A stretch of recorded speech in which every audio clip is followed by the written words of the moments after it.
македонската влада во последните 4-5 години гради една рамка, правна и политичка, за спречување на тероризам и насилно екстремистички активности, но многу малку и покрај тоа што постои политичка рамка се градат институционални механизми за превенција на насилен екстремизам. Тоа сметам дека постои основа за да се изградат такви институционални механизми. Има потреба што извезуваме во тој случај и го оплодуваме и го негуваме радикалните идеологии. Може да речеме дури дека имаме процеси на регрутација и на распространување на тие радикални идеологии во рамките на земјата, и бидејќи со запирањето на војните действија во Сирија се спречи механизмот за извезување на насилниот екстремизам од нашите граници, сметам дека тоа представува ризик во земјата и за земјата и мора да имаме механизми кои што ќе превенираат тоа да се негува и да се шири и да се извезува. А нормално да се спречи да не се случат насилни настани во самата земја. Како се превенира насилен екстремизам? Во суштина најпрво се детектира радикално однесување и бидејќи самото тоа не е проблематично, радикални движења успеале да направат големи промени во светот, револуции кои што наметнале нови позитивни вредности, но доколку радикалните движења се и насилни, тоа е проблем. И затоа фокусот на детекцијата на радикалните однесувања, на радикалните идеи и нивниот потенцијал за да бидат и насилни е она каде што државата треба да го посвети своето внимание. Центарот за истражување и креирање политики во последните 4 години гради капацитети за кај наставниците, психолозите и педагозите во училиштата. Работиме со средните училишта, главно во 6 општини, со цел да тие се стекнат со вештини и знаења како да детектираат радикализација во училница. Сепак ние не ги гледаме наставниците како лица кои што треба да прават еден вид на полициска работа во училиштата. Напротив, тие се соработници и пријатели на децата. Треба да овозможат во самата училница една атмосфера на припадност, на разбирање, на вклученост, која што ќе им овозможи тие да ги отфрлат радикалните идеологии, да не посегнат по насилно однесување, да се интегрираат во училницата, во заедницата во која што живеат и да ги отфрлат незадоволствата, гневот кој што или исклученоста која што била причина за таквото радикално прифаќање на такви радикални идеи. Сметаме дека радикалните идеи особено се шират во Македонија преку интернет и заради тоа во последните 2 години особено градиме свест и капацитет кај училиштата за тоа како безбедно да го користат интернетот, и тоа во време на ковид, кога се нели дигитализирано и на интернет, многу влијае на изложеноста на ризик на нашите млади, кои што сметаме исто така и дека се најризичната категорија во однос на прифаќање на нели радикални идеологии кои што можат да доведат до насилен екстремизам. Самиот феномен е многу малку распространет со влијание на македонските граѓани, заради тоа што иако радикални идеологии се ширеле и се шират, досега ние сме земја која што извезува насилен екстремизам кон странство, додека пак случаи на кои што се сметаат за насилно екстремистични или пак тероризам имаме во мала се малку. Значи, Центарот за истражување и креирање политики со своите партнери, а тоа се Хедаја Страйф Центарот за справување со насилен екстремизам и мисијата на ОПСЕ во Скопје работи на создавање на институционален механизам за превенција од насилен екстремизам. Нашата задача е да истражиме и да понудиме модел, а нормално институциите се тие кои што ќе го прифатат или не и ќе го операционализираат. Но во досегашната работа сме го користеле моделот на јавно здравје, кој што опфаќа 3 нивоа на интервенции. Првенствено превенција, во кој што дел ние најмногу и работиме. Тоа се должи на подигање на свест, на градење капацитети, справување со фактурите кои што се пуш или пул, нели, за кои што те туркаат или те влечат за да прифатиш определена радикална идеологија.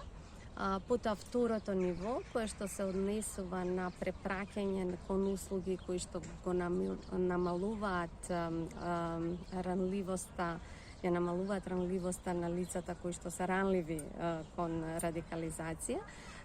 Се намалува ранливоста на радикализација на таквите лица преку нивен поголем ангажман во заедницата, преку спортски активности, преку инклузивни активности, кои што ќе влијаат на тоа да лицето се чувствува дека припаѓа на заедницата, дека да се намала и неговиот или нејзиниот гнев, незадоволство и исклученост, чувство на исклученост, кои што се главните причини.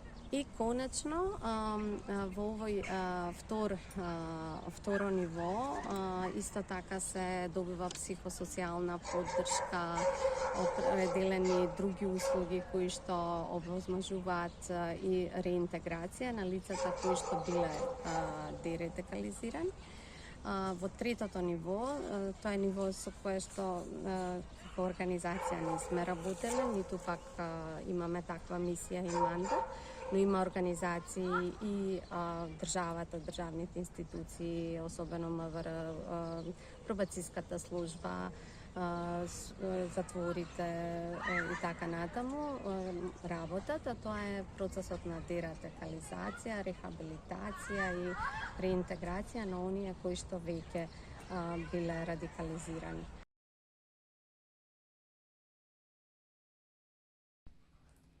Јас сум Теја Зографска, проектен координатор во Националниот совет за родова рамноправност. Станува збор за проект кој што се вика Здружени против насилен екстремизам, спроведен од страна на Националниот совет за родова рамноправност, а поддржан од Меѓународниот републикански институт ИРИ Вашингтон. Инспирацијата за проектот ја добивме во екот на пандемијата COVID-19. Општата цел беше подигање на свеста за насилниот екстремизам кај младите.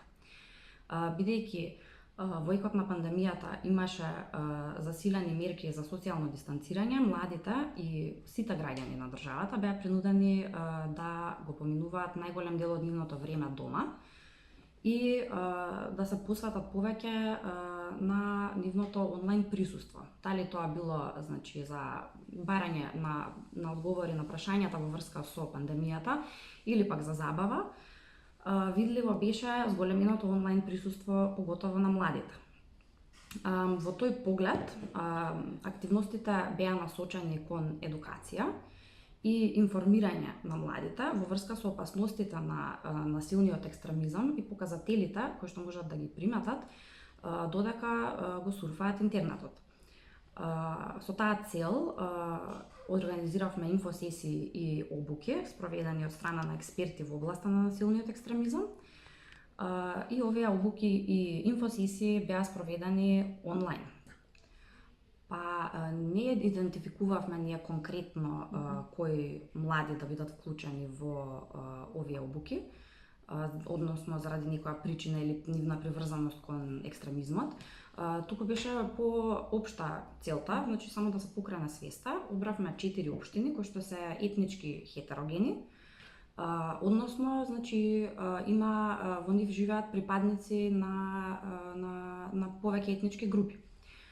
Тука сакавме да ставиме исто така акцент на една предрасудите кои што ги имаме кон одредени етнички групи, дека баш тие би се вклучиле во некакви екстремистички однесувања.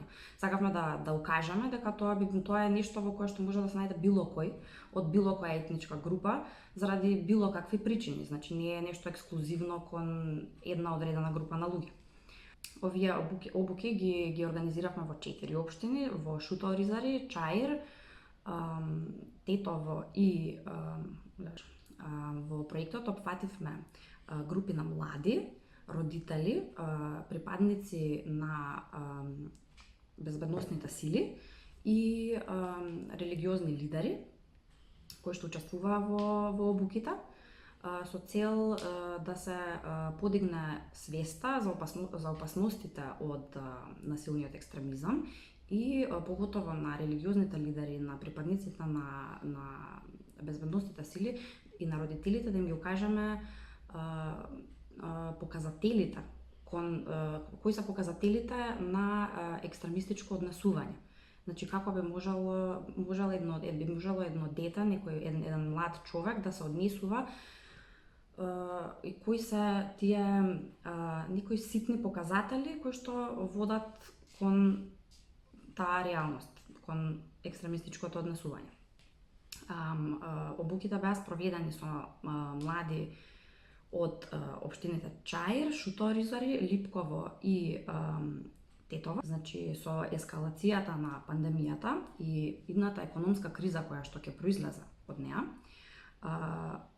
заканата за радикализација е уште поголема. Заради тоа ние увидовме потребата од ваков проект и младите кои што учествуваа во обуките беа задоволни да слушнат за овие содржини, бидејќи во секојдневието се среќаваат со екстремистички гледишта. Дали е тоа во поглед на етничките групи, на религијата, на полот, на сексуалната определба, често се среќаваат со екстремистички однесувања. Дел од нив ги споделија нивните искуства во онлайн светот, на социјалните мрежи, какви коментари читале или добивале од страна на нивните врсници, така што и фидбекот од нив беше позитивен и го смета ова како нешто корисно кое што би биле заинтересирани и понатаму да го истражуваат и да учат повеќе околу таа тема. Предавањата беа организирани на македонски и на албански од страна на двајца експерти во областа. Увидовме дека оваа состојба може да им даде лесна цел на екстремистичките групи да ја искористат конфузијата и хаосот кој владееше за време на епидемиолошката криза и да ги таргетираат осителние кои што се чувствуваат ранливо и исплашено и кои што беа во неизвестност со својата финансиска сигурност, со цел нели да ги остварат своите идеолошки екстремистички цели. Како што се случува често во време на неизвестност, постои шанса за нова пронајдена радикализација, особено на социјално ранливите млади. Мојата порака е дека треба да ставиме акцент на спречување и заштита на младите девојчиња и момчиња од влијанието на насилниот екстремизам, бидејќи тие се жртви. На младите им треба подготвеност за соочување со и спречување на влијанието на екстремистичките идеологии, засновани на нетолеранција и насилство и истовремено за одржување и зачувување на добрите меѓуетнички односи и кохезијата во земјата.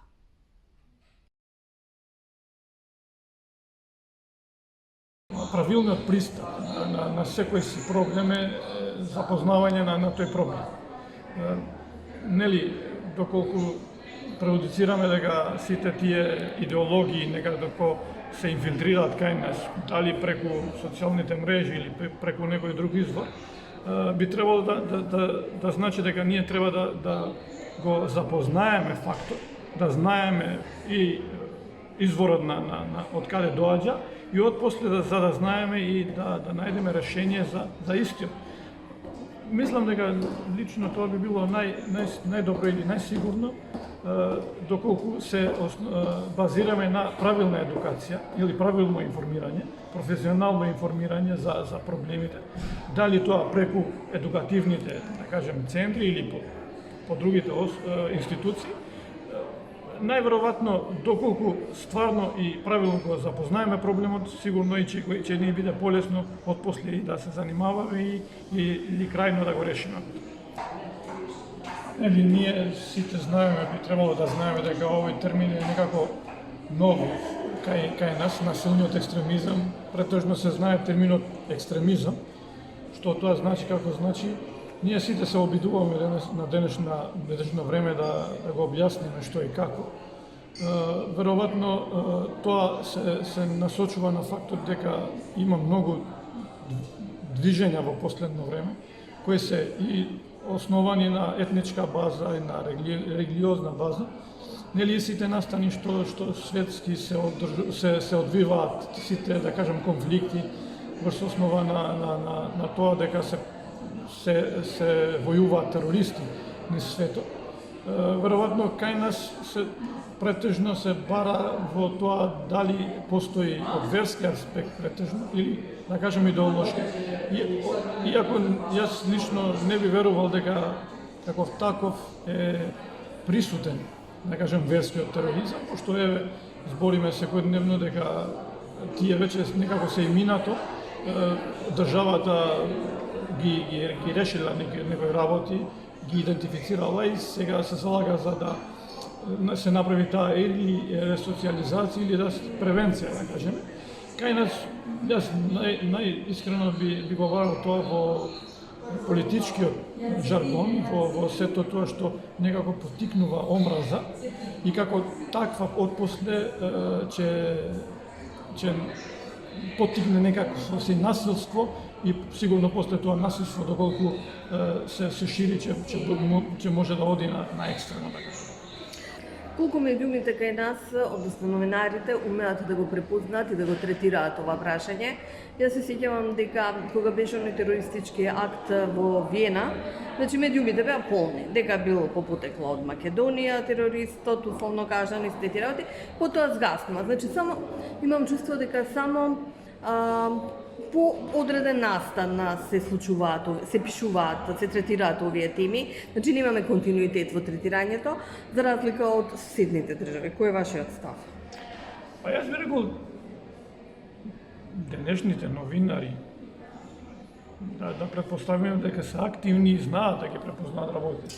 Фактот што некако, како што налагавте вие, тоа некако е накратко или не се настојува на тоа може би е веќе резултат на сеопштите скандали кои се случуваат, па така си ќе важи тоа старото правило секоја чудо за 3 дена и ради тоа се замаглуваат, да кажем, работите, не дека не се знаат како.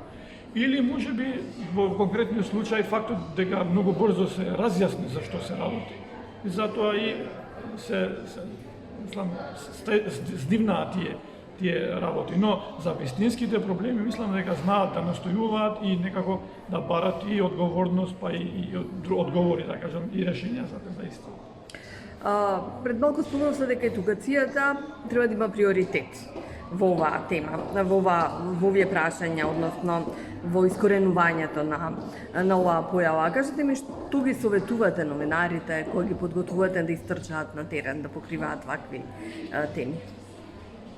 Па мислам дека најважно би било да се тие сами искрени, да сватат, да се свесни за нивната професија, дека е, да кажем, света професија, пошто тие мора да ја сакат вистината. и доколку човек е решен да се бори за вистината, да верува за вистината и да сака и другите да ја дознаат, сигурно ќе треба да се спремни и да се жртвуваат за истата. И затоа и не случајно вистинските такви новинари и денеска кај нас се и доајени и респектабилни луѓе и веројатно ценети, а и не само, да кажем, публиката, но и од целото општество. Затоа мора, доколку стварно се сака да се служи на јавниот интерес или на соопштиот интерес за сигурноста, за сите добро што треба да ги има, нели, општеството, новинарот мора да биде исто како што такви треба да бидат и лекарите, и професорите и сличните. Значи да си свесен дека тоа го правиш за да служиш за сеопштото добро, а не ради себе. А со времето сигурно доаѓаат и вредностите што може би самиот себе си ќе ти права сатисфакција. Оваа проблематика е секако доста актуелна. Посебно ние дојдоме до заклучок дека превенцијата во насилниот екстремизам е многу сложена работа и зависи од многу повеќе фактори кои што треба да бидат во заедничка координација и кои што требат меѓусебно да соработуваат доколку сакаме да имаме резултат во оваа област. Секако дека младите се најподложни за регрутација во овој дел и секој од нив, доколку не е свесен за тоа што се случува, може да биде жртва на една ваква идеологија. Кај нас не е толку изразено како насилен екстремизам, но секако насилството е присутно во секојдневното живење кај младите. Посебно во овие ковид услови, оној дел што беше порано на улица, оној дел што беше во животната средина и околина кај што живеат младите, сега се пренесе дел и на социјалните мрежи и преоѓа во сајбер насилство кое кај младите е доста присутно и кое меѓусебно им прави многу проблеми. И ние дојдеме до заклучок дека во овој сегмент важна е и полицијата, важна е и општината, заедницата, важни се социјалните служби, важно е образованието и како овие сите структури заедничко можат да стапат во заеднички комуникација, во заедничка соработка, како не би дошло до несакани последици за нашата заедница. Во работата на овој дел и во работелниците што ги имаме, дојдеме до заклучок дека всушност младиве некако брзо живеат и сакаат оние делови на животот кои што ние сме ги правеле порано во 23, 24, 25 години, они да ги поменат во овој период на 14, 15, 16 години и како иако има голем дел на забрани, да кажеме, да возат кола, да возат мотор, да се дружат, да прават журки, да одат по најразлични дискотеки, да се дружат по куќи, да прават забави, матурски и ред други работи. Иако тоа е забрането, некако ние со поддршка на возрастните и на низините родители тоа го дозволуваме и тоа станува дел од нивното секојдневие. Посебно ќе објаснам за спортот, затоа што младите се дел и од навивачките групи, каде што тамо нема лимит кој може да биде член и кога може да биде член и со колку години може да биде член. Така да многу се подложи на манипулации, на злоупотреби и мислам тука во тој сегмент дека многу треба повеќе да се работи и родителите да бидат запознати каде нивните деца го поминуваат слободното време и како и со кого се дружат, дали они имаат влијание и дали имаат контрола над собствените деца. Мислам тоа е клучот и секако тука треба општините да бидат малку повеќе вклучени во оваа активност преку нивните служби и преку нивниот локален совет за превенција, да има представници од сите сегменти кои што ќе бидат достапни до нив и кои што ќе можат заеднички да ги реализираат овие работи. Посебно дојдеме до заклучок дека полицијата треба да се вклучи поактивно, посебно во доцните ноќни часови, со онаа позорникарска служба што порано беше во функција, да се врати тоа како би можеле полицијата биде поблиску до народот. Ние ја вклучувавме во нашите активности каде полицајците беа како тренери и утре деца да можат да ги препознаваат како дел од заедницата, а не да бидат само препознати полицаите кои што луѓе кои што казнуваат, луѓе кои што затвараат, луѓе кои што тепаат или не знам слично. Значи они да бидат дел затоа што и они во текот на нивната работа, кога се професионалци се на работа, но во текот на слободното време и они се граѓани, и они се родители и треба да бидат дел од целокупната заедница. Ние посебно акцент чуваме на тренерите, родителите, наставниците во еден педагошки пристап интегративен во работа со децата, каде што децата треба да бидат прифатени како личности и секогаш да им се даде можност да се слушне нивното мислење и да ви дадат и они некоја идеја, доколку сте спремни да учите, од нив можеме многу да научиме и они ќе ни го кажат патот како ние да дојдеме до среќна заедница.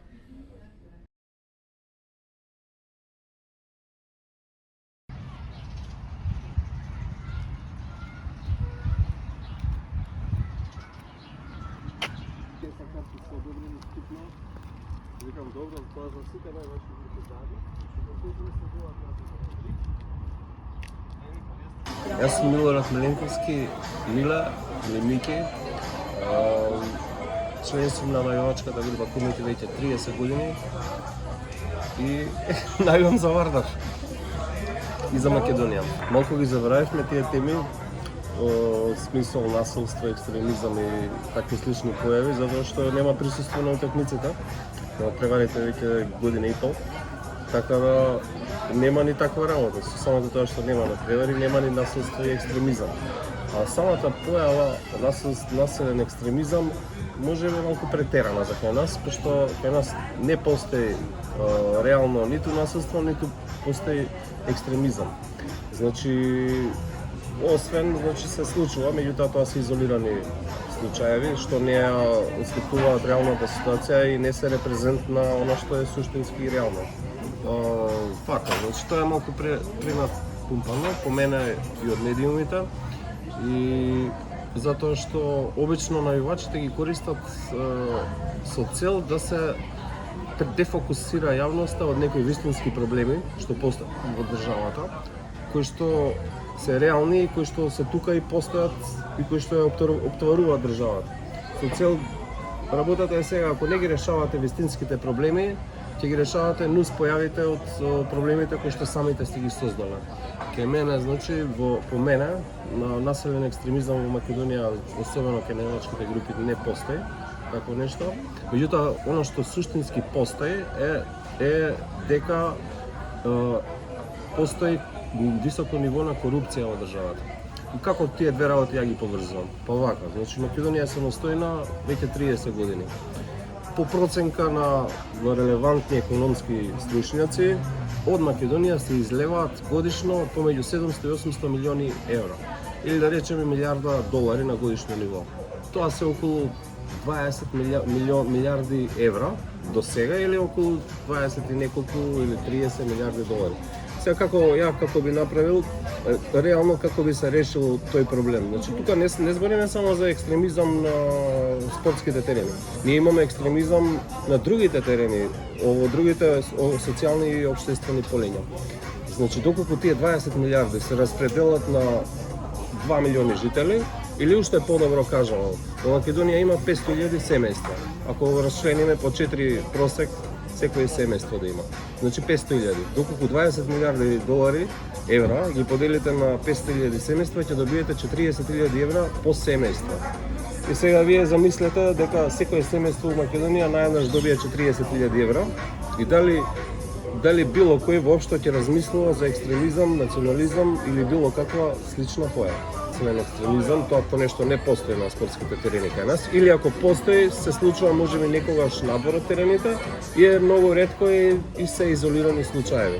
Значи не постои група организирана која што функционира заради создавање на такви екстремности или проблеми. Имаме акции од хуманитарен карактер. Имавме конкретно оваа година, уште на почетокот на годината, кога се појави пандемијата, дониравме во на клиника дониравме одела, маски во големи количини, значи средства за превентива и дезинфекција, значи во голем број. Организиравме поделба на пакетчиња, например, на ранливи категории. Организиравме собирање на средства за ранливи категории, храна, санирање на објекти. Тоа не го правиме заради тоа да собираме општествени поени, туку тоа го правиме заради тоа што тоа е чувство и тоа е наш дел од нашите активности, секојдневни активности. Ја само можам да ви кажам дека најважките групи се злоупотребувани од владите на државите. Значи никој што иде на превари, што го сака својот клуб, не размислува на тоа да прави проблеми со кои што ќе му наштети на клубот. Значи зборуваме за оние што се вистински најачи, нема да направат ништо со што ќе му наштетат на клубот. Меѓутоа за тоа дека има такви случаи, сме сведоци конкретно у нашето обкружување. Значи во Србија, например, сега имавме случаи кои што се незамисливи во фудбалскиот свет. Тоа е нешто што не е никако поврзано со фудбалот, не е воопшто навивачки. Значи тука све што е, видите, навивачкиот кодекс кажува дека не треба да се употребува оружје за само, значи не се оружјето е изфрлено од било какви разговори, а камали употреба. Значи оние што употребуваат оружје не се навивачи. Значи ние тука тие работи треба да ги разликуваме. Дека оној што е прав навивач, тоа не го прави. Се работи за групи кои што имаат голема бројност, а секаде каде што има голема бројност се привлекува и внимание. Значи дури и државата ги детектира тие групи кои што имаат социјална моќ да скреираат критична маса, например, која што би можела да биде и опасна за самата држава. Значи кај нас во Македонија таква навивачка група единствено е Комити, која што има капацитет да мобилизира.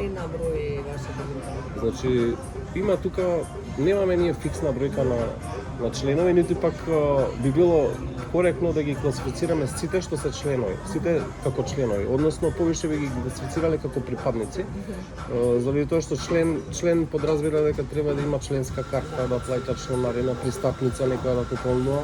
Не, наши членови се оние кои што доаѓаат на надпреварите и сега тука варира бројката, зависи кој надпреваре, каква е важноста на надпреварот, што значи може да бидеме од 300 на некој нормален обичен надпревар до 5000 на некој важен надпревар. Меѓутоа, тоа е површно гледање на работите, затоа што би требало да навлезете во програмата на тоа што ние може и 100.000 да бидеме, кога што сме се собрале, например, кога Вардар освои титулата европски шампион, прв пат, втор пат. Значи Вардар беше пречека на 100.000 луѓе.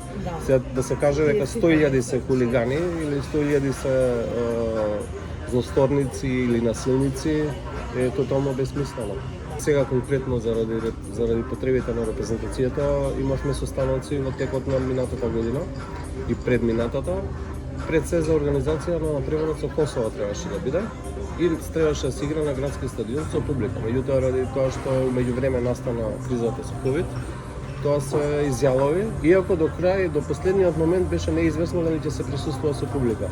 Од ФФН испратија допис до УЕФА со барање за присуство на публика за надпреварот со Косово. Од УЕФА го одобрија тоа и дозволија 12.000 луѓе да присуствуваат на надпреварот. Меѓутоа, Комисијата за заразни болести тогаш забрани присуство на публика, иако од УЕФА имаше дозвола. Да, конкретно соработуваме со сите, Тоа е еден вид на комуникација, нема за што да соработуваме, освен за некоја заедничка цел. Ако била заедничка цел репрезентацијата, тука таа соработка била најизразена. Меѓутоа, ние имаме и групи со кои што имаме добри односи. Например, со Војводи од Тетово имаме братски односи. Веќе од 2008-2009 година. Од 2009 година официјално, значи веќе 12 години. Имаме со странска навивачка група братски односи со Ултрас Гелзенкирхен, навивачите на Шалке 04 од Германија. Значи со нив сме збратимени од 2004 година. Значи веќе 17 години. Што значи веќе и традиција е таа дружба и тоа е појава нормална во навивачкиот свет. Значи со некои групи да имаме добри односи, со некои помалку добри, со некои лоши. И тоа е тоа. Сакајте го клубот. Значи тој што го сака собствениот клуб не може да направи ништо со што ќе го наштети на клубот, нити пак тоа е профилирање на личноста. Значи оној што сака не може да мрази, не може да биде лош човек, не може да размислува на такви девијантни појави. Значи тие се други групи на луѓе кои што за жал сепак како индивидуи се секогаш присутни и секогаш можеби заради такви изолирани случаи се добива генерална погрешна слика. Тоа е тоа. Што помалку има такви случаи, нормално се во навивачкиот свет е нормално да се случуваат такви работи, затоа што се работи за масовност. Фудбалот е масовен спорт. Пример.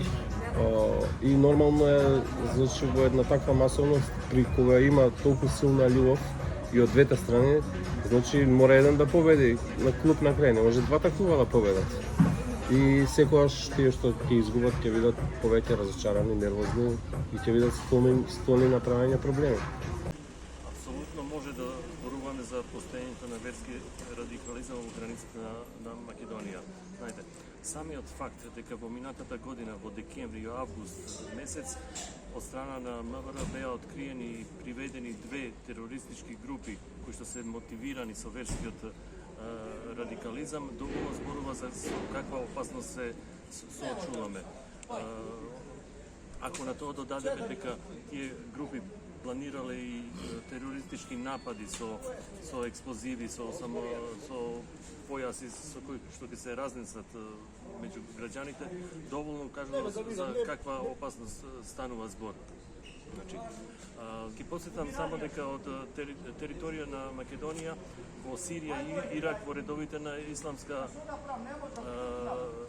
армија, исламска држава, отидоа над 200 македонски државјани, доволно кажува за присутноста на такви радикални идеи. Ако на ово додадеме и тоа дека 30 или 40 од нив загинале, дека околу 20 потекнуваат од територија на Скопската општина Чаир, која што е непосредно во близина на централното градско подрачје, уште дополнително илустрира со каква опасност се соочуваме. Не се тие наши граѓани лица кои што вечерта заспале како нормални верници, а утре дента се разбудиле како радикали. Сиот тој процес на нивно прифаќање на такви едни екстремистички идеи има една долга патека која што започнува со надворешни влијанија, нормално благодарение на денешна технологија, со влијание на така наречени верски учители, верски авторитети, кои што пропагираат учење кој што е различно и не е својствено на македонска верска традиција на овие простори. Меѓутоа, поради најразлични причини, врантешни конфронтации кои што се случувале во исламската верска заедница, судири, физички пресметки, употреба на оружје, манипулации, сето тоа создаде ситуација во која таа верска заедница не можеше нормално да функционира и да има контрола врз своји верски храмови. Потаму тие стана отворени и за навлегување на такви лица во нивни управувачки структури, па имаме ситуација во која што повеќе џамии биле надвор од контрола на исламска верска заедница, што тогашниот поглавар отворено го признаваше во изјавите за медиумите. Значи, имаме една цела долга патека на едно меко ткиво во кое што се случуваат напливи на најразлични идеи, конкретно радикални идеи кои што ги пропагирала тогашната исламска држава од Ирак и Сирија, поради кои и овде се здобија со многу приврзаници. Насилство е композитно по своја структура. Вие не станувате убиец само затоа што сте муслиман или христијанин, а некој е различен од вас. Секогаш постојат многу мотиви кои што стојат зад тој конкретен радикален чекор што го правите, знаете. Така и во овој случај. религијата, верското само се надоградува врз она што постои како причина за незадоволство. Знаете, кога имате ситуација во која што вие оној што е различен од вас, го доживувате како непријател, имате омраза кон него од различни причини, тогаш на ова само се надоградува фактот дека е тој по вера различен од вас, знаете. И тогаш е тоа многу силен мотив, а верското е, верувајте, подоминантно од сите други фактори. Што треба да го кажеме е тоа дека ние во Македонија имаме една релативно стабилна ситуација кога се во прашање меѓу конфесионални односи. Но сепак одредени појави во изминативе години загрижуваат.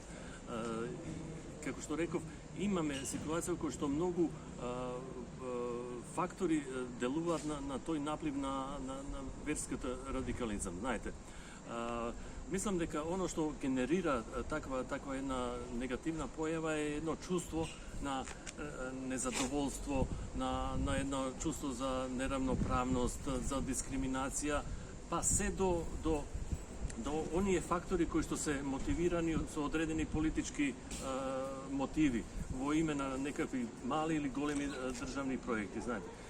Цела таа композитна структура на фактори влијае на тоа да вие имате да се создава една погодна почва за развој на верскиот фундаментализам. Мене лично, например, многу лошо ми делува и тоа го сметам како еден многу негативен фактор што се случуваше во Македонија во изминативе години, а тоа е појава на јавно истакнување на големи верски символи на различни делови од територија на Македонија. Знаете, сите сме сведоци на тоа дека се поставуваат, например, крстови на големи ридови, на тоа дека минарињата на џамиите одат екстремно во височина. Знаете, сето тоа е една порака која што загрижува. Знаете, тоа е порака која што представува всушност маркирање на одредената територија со верски символи. Пораката е овде каде што е крстот живеат само христијани, таму каде што е големо високо минаре живеат само муслимани. Сите оние други граѓани кои што не се припадници на таа вероисповест, тоа го доживуваат како израз на една недоверба кон нив. И ти едноставно се прашуваат дали ние имаме свое место тука, знаете. Значи, тоа е апсолутно една негативна појава која што треба да не загрижи и јас би сакал што побрзо да запре. Оти стварно е контрапродуктивно. Такво едно верско маркирање на територии во државата создава едно чувство на страв, едно чувство на недоверба на граѓаните едни во други. Бидејќи знаете, речиси 90% од населени места во Македонија се етнички мешани. И ако вие поставите еден верски символ како доминантен на тоа парче на територија, тогаш јас искрено да се запрашаме како ќе се чувствува онај припадник на вера која што не е припадник на таа вера која што го маркирала тој дел од територијата. Ако вие имате одредени проекти кои што некои политички или не знам какви други структури ги терат, тогаш е прв чекор што го прават е да извршат мобилизација на оние граѓани кои што сметат дека може да го исполнат таквиот проект. Верската почва е она структура кај што најлесно се врши мобилизација. Знаете, кога вие во етер ќе уфрлите изјава дека јас сум загрозен од оној што е од различна вера од мојата, тогаш тука веднаш се создава чувство на недоверба. Едноставно тука почнува она игра со оган во кој што сите можеме да изгориме. И затоа мене не ме чуди никогаш кога избумнуваат такви одредени инциденти, секогаш во преден план се она што се врзува за инциденти на верски план, знаете. И тогаш едноставно најлесно се манипулира, емоциите на граѓаните веќе не се исполнети со разумот, туку со бес, со омраза, така да едноставно мораме да водиме сметка сето тоа да биде контролирано, знаете. Ако сакаме да се спротиставиме на овакви обиди, на овакви проекти кои што не мислат добро на нашата држава, онда мораме да негуваме едно општество кое што ќе биде базирано врз основа на принципите на рамноправност, на правичност, на хармонија, на почитување на едни со други. Знаете, колку е тоа можно во едни етнички мешани општества, тоа е секогаш предизвик. Меѓутоа, ако вие се откажете од такво нешто, тогаш ќе имате вечито проблеми, знаете. И тоа е најголем предизвик на сите општества, како на западот, така и на нашиот, во нашата држава и околните. Кога вие давате изјави од типот дека Божјата воља е сите албанци да живеат во една држава, тогаш јасно е дека таквите пораки не може да бидат примени нормално и да не може да предизвикат реакција од другите структури од општеството. Таквите изјави, да не спомнам други, мислам, врзани со македонци муслимани, дека се инвитро нација и слично, знаете, таквите изјави едноставно делуваат дестабилизирачки и тука е одговорноста на верските лидери да се воздржуваат од такви едни запаливи изјави кои што ги нарушуваат и верските и етничките односи. Мислам и другото нешто, дека верските лидери, конкретно лидери на најголемите верски заедници во Македонија, не прават доволно кога е во прашање на тамошно јакнење на меѓуконфесионалните односи во државата. Во која смисла? Дали вие некогаш сте виделе, например, заедничка средба меѓу поглавар на Исламска заедница и поглавар на Македонска православна црква? Не сте видели во јавноста, не сте видели да се појават никаде. Постои нешто што било формирано како совет за меѓурелигиски совет, кој што едноставно што функционирање се сведе на една или две средби годишно, знаете, и кој што завршува со некои штури соопштенија од по 10 реченици кои што се полни со некакви фрази. Значи, отсуствува една конкретна активност на верските лидери во смисл на заедничка соработка, заедничко појавување, дружење, едноставно да кажеме, во кој што обичните граѓани ќе видат како и тие едноставно придонесуваат во тоа таа меѓуконфесионална доверба, во тоа јакнење на соработка меѓу двете најголеми конфесии и на другите конфесии кои што постојат во земјата. Значи, апелот ми е тие мора да го дадат својот придонес во сето тоа. Не е нивна работа само да се појавуваат на денови кога имаме Божик или Великден или Бајрам, па да упадат една честитка до верниците и толку. Нивната одговорност е многу поголема, но не сум сигурен дека се дораснати на тоа. Сето е едноставен. Само во општества каде што граѓаните се чувствуваат целосно рамноправни, кои што се сигурни дека правната држава е навистина принципиелна во секој поглед на постапување, во кој што има чувство за социјална правда, тогаш тој е најдобар лек. Знаете, сите религии почиваат на неколку основни принципи. На љубов, вистина, правда, правичност и се друго. Знаете, кога тие принципи ќе ги вградиме во нашето секојдневно живење, тоа ќе биде најдобар начин да се одбраниме од секакви поинакви радикални верски идеи. Но, знаете, тоа е лесно да се каже, но во пракса е тешко да се спроведе, знаете. И денеска вие имате проблеми кога треба да се гради некој верски објект на некоја територија на која што до тогаш не постоја. Тоа е ситуација не само во Македонија, него и сите околни земји, па и европски земји. Видите само колку проблеми има кога треба да се направи некоја џамија, некоја христијанска црква, одредени порачи. Тоа се цели трауми, тоа се цели одисеи кои што почнувајќи од локално население па до државни и градски авторитети кои што наоѓаат милиони начини да се обструира една таква идеја. А тука почнува се. Тука фактички почнува кога вие имате објект каде што можете да си ја практикувате религијата, тогаш и вашето чувство за незадоволство многу ќе биде намалено. Ако вие немате, ако секојдневно се соочувате со обструкции, такво нешто да биде направено во одреден град или средина, тогаш нормално кај вас ќе се јави едно чувство на револт, на бес, на омраза кон оние што сметате дека ви нанесуваат неправда.